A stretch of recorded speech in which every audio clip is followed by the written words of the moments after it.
Hello जी, राधे राधे दोस्तों। आप सबका स्वागत है दोस्तों हमारे यूट्यूब चैनल वैकेंसी अड्डा पर। और दोस्तों मैं ज्योति परमार आप सबका स्वागत फिर से करती हूँ हमारे यूट्यूब चैनल वैकेंसी अड्डा पर। दोस्तों देखिए, हम यहाँ पर एमपी पटवारी के बारे में कुछ और पॉइंट जानेंगे। इसके पहले हमने जब हमारा नोटिफिकेशन जारी हुआ था ना, तब भी हमने इससे रिलेटेड 2 वीडियो और बनाए थे। जब पदों में वृद्धि हुई थी तब भी इस पर हमने एक वीडियो बनाया था। जिसने भी हमारे पिछले वीडियो नहीं देखे प्लीज़ ज़रूर देख लीजिएगा, क्योंकि वहाँ से भी आपको काफ़ी कुछ बेनिफिट मिलने वाला है। ठीक है, आगे हम बात करते हैं। तो आज के वीडियो में हम इसके सिलेबस के बारे में बात करेंगे। इसमें सिलेबस में क्या क्या चेंजेस आए हैं, ठीक है दोस्तों, और आप अपनी स्टडी कैसे कर सकते हैं।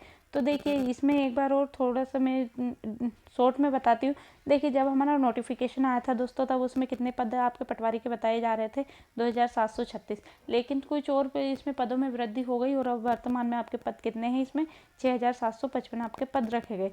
दोस्तों ऐसा बताया जा रहा था कि आपके 20,000 पद आएंगे, लेकिन 20,000 नहीं आए, 6,000 ही आए। तो बाकी कब आएंगे? तो ये बाकी आपके 3 साल की सरकार ने बताया हुआ है कि 3 साल तक आपके लगातार पटवारी की वैकेंसी आती रहेगी। ठीक है, तो निराश नहीं होइए, इस बार आपका सिलेक्शन तो होना ही है। यदि नहीं भी हुआ तो अगले साल फिर ले लीजिए। ठीक है, आगे देखिए दोस्तों, इसका सिलेबस क्या रखा गया वो हम इस वीडियो के माध्यम से जानेंगे। सबसे पहले हम बात करते हैं जो एमपी पटवारी होता है, इसको कंडक्ट कौन कराता है। तो आपका एमपीपीबी इसको कंडक्ट कराता है। ठीक है, ये एमपीपीबी के अंतर्गत में आती है आपकी पटवारी की एग्ज़ाम। इसका लेवल कैसा रहता है? तो जो पटवारी एग्ज़ाम होती है ये स्टेट वाइज लेवल की होती है दोस्तों, और इसका एग्ज़ाम आपका ऑनलाइन के माध्यम से होता है। इसमें अभी बदलाव आया है एग्ज़ाम पैटर्न में। तो आपका पहले 100 नंबर का पेपर होता था, लेकिन अब 200 नंबर का ये पेपर रहने वाला। देखेंगे आगे क्या क्या जो पेपर आपका पटवारी का होगा, इसमें नेगेटिव मार्किंग नहीं रहने वाली। सिलेक्शन प्रोसेस की हम बात करें तो आपका कंप्यूटर बेस्ड टेस्ट ही इसमें होगा। ठीक है, रजिस्ट्रेशन की हम बात करते हैं तो आपका ऑनलाइन फॉर्म इसमें 5 जनवरी से डलना स्टार्ट हो जाएगा दोस्तों। तो 19 जनवरी तक आप इसमें अपना फॉर्म फिल कर सकते हैं।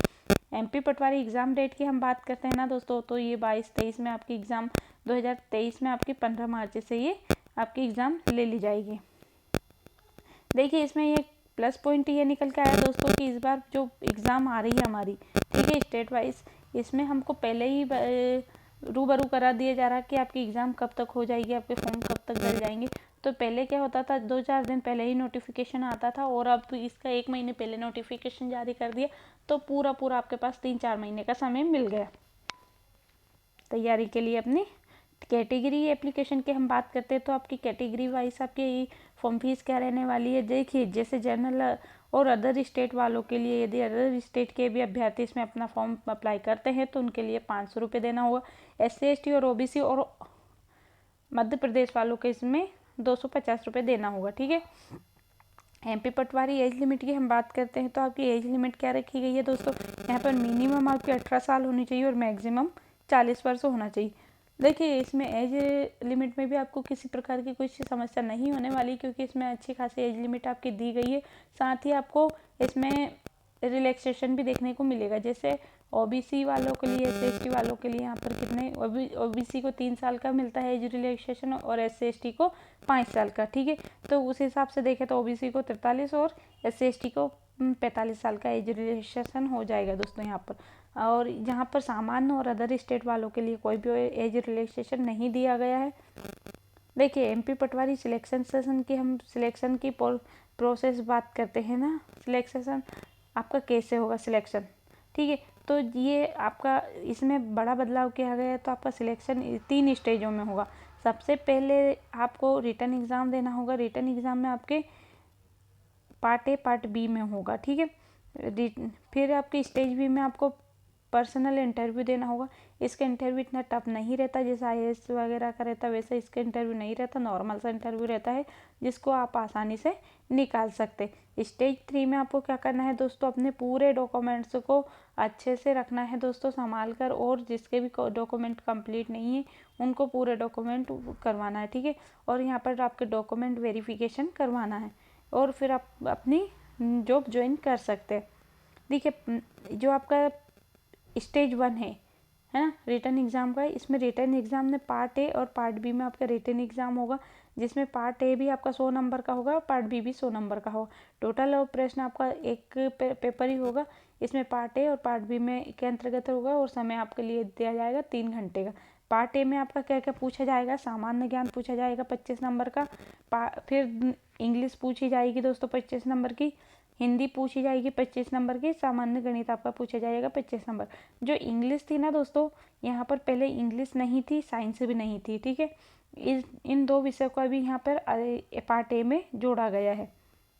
देखिए पार्ट बी में क्या क्या पूछा जाएगा, आपका कंप्यूटर पूछा जाएगा दोस्तों 25 नंबर का, सामान्य ज्ञान और योग्यता आपका पूछा जाएगा 25 नंबर का, साथ ही आपका यहाँ पर सामान्य तर्क, यहाँ पर रीजनिंग आपकी 25 नंबर की होगी और सामान्य प्रबंधन होगा, ठीक है। ये भी आपका, ये पार्ट बी भी आपका 100 नंबर का होगा। तो टोटल आपके प्रश्न हो जाएंगे 200 200 और 200 नंबर के। प्रत्येक प्रश्न के लिए आपको 1 अंक दिया जाएगा और इसमें किसी प्रकार की नेगेटिव मार्किंग नहीं रहने वाली है। इसके लिए आपको 3 घंटे का समय दिया जाएगा। देखिए दोस्तों, आगे हम बात करते हैं हिंदी सब्जेक्ट की। सिलेबस में जो आपका हिंदी सब्जेक्ट होगा ना 25 नंबर का दोस्तों, इसकी हम बात करते हैं। तो इसमें कौन कौन से टॉपिक आपको पढ़ने हैं ताकि आप अपने 25 में से 25 नंबर ला सके। देखिए, यदि आपने हमारा यूट्यूब चैनल को सब्सक्राइब नहीं किया तो प्लीज़ सब्सक्राइब ज़रूर कर लीजिए, क्योंकि यहाँ पर आपको फ्री ऑफ कॉस्ट, इस पे किसी प्रकार का पेड चार्जेस नहीं लगने वाला और यहाँ पर आपको सामान्य हिंदी पूरी पटवारी लेवल की पढ़ने को मिलेगी। यहीं से आपको 25 नंबर के, यदि आपने उसको इतना पढ़ लिया दोस्तों, तो आपको 25 में से 25 नंबर कोई नहीं रोक सकता। और हिंदी में हम बात करें अब कौन कौन से टॉपिक आपको पढ़ने होंगे। वर्तनी, सामान्य, शुद्ध तथा शब्दों के शब्द रूप पढ़ने होंगे। शब्दों के स्त्रीलिंग व पुल्लिंग आपको पढ़ने होंगे। बहुवचन पढ़ने होंगे दोस्तों। किसी वाक्य को अन्य लिंग में परिवर्तन करना होगा। मुहावरा व उनका अर्थ पढ़ना होगा। अशुद्ध वाक्यों में शुद्ध रूप आपको पढ़ना होगा। विलोमार्थी शब्द, समानार्थी शब्द व पर्यायवाची शब्द, अनेक शब्दों के लिए एक शब्द, ठीक है। कहावतें या लोकयुक्तियों आपको पढ़नी होगी। संधि विच्छेद, यहाँ पे क्रिया से भाववाचक संज्ञा बनाना होगा। रचना और रचिता का नाम आपको याद करने होंगे। यदि दोस्तों ये सारे टॉपिक हम पढ़ने जा रहे हैं, जिसमें से हम पढ़ रहे हैं, ठीक है दोस्तों, जिसमें से आपका ये आज हमने संधि समाप्त कर लिया, वर्णमाला हमारा समाप्त होगा। अब बाकी के कल हम समास पढ़ेंगे, ठीक है। तो यहाँ से आपके बहुत प्रश्न पूछे जाएंगे दोस्तों। जिसने भी प्लीज़ हमारा चैनल सब्सक्राइब नहीं किया ज़रूर कर लीजिए, एक बार फिर से बोल रही हूँ, ठीक है। मिलते हैं अगली क्लास में नई वैकेंसी के साथ। विदा लेती हूँ मैं, ज्योति परमार।